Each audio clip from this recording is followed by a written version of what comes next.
South Africa has been celebrating 25 years of freedom and democracy. This year's celebration comes just before the upcoming national and provincial elections on the 8th of May. CGTN's Yolisa and Njamela tells us more. On this day, South Africans celebrate achievements and reflect on the successes of the 25 years of freedom and democracy. At the same time, the day also serves as a reminder of the struggle and fight for a just and democratic society South Africans enjoy today.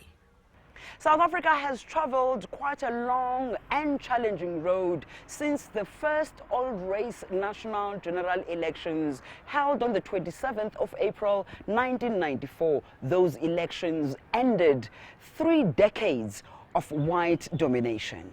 The holding of the first non-racial elections was the culmination of years of struggle and a negotiated settlement. A settlement which led to the unbanning of the liberation organizations, the release of political prisoners and the return of exiles, and the formal all-party negotiations which drafted an interim constitution. The 1994 elections paved the way towards a new democratic dispensation and a new constitution for the country. Many agree that much has been achieved since then, but more needs to be done to lift South Africans out of poverty.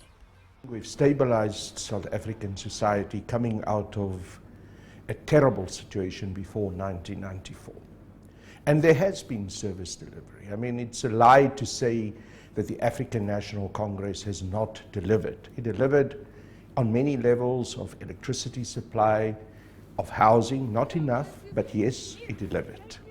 At the same time, I think we have to acknowledge also that not enough had been done, and that much more can still be done to improve the lives of the majority of people in South Africa.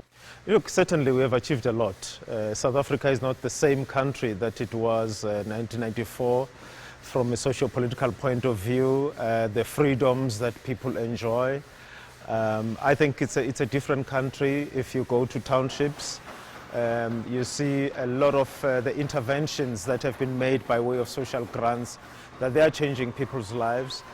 On the negative side, I don't think that we have done much as a country to lift people out of poverty, that rather than just poverty alleviation. But I think we are failing in terms of bringing prosperity to people, making sure that people can look after themselves. The realization of political freedom also meant that South Africa is open to other Africans, unlike before. There are a lot of people from other parts of Africa and other parts of the country. If you walk around in Hillbrow, for instance, I mean, you can get around by speaking French or other languages that are not, official languages of South Africa. The governing African National Congress is well aware that while the political freedom is now enjoyed by all, the economic freedom is still unattainable, especially for the black majority.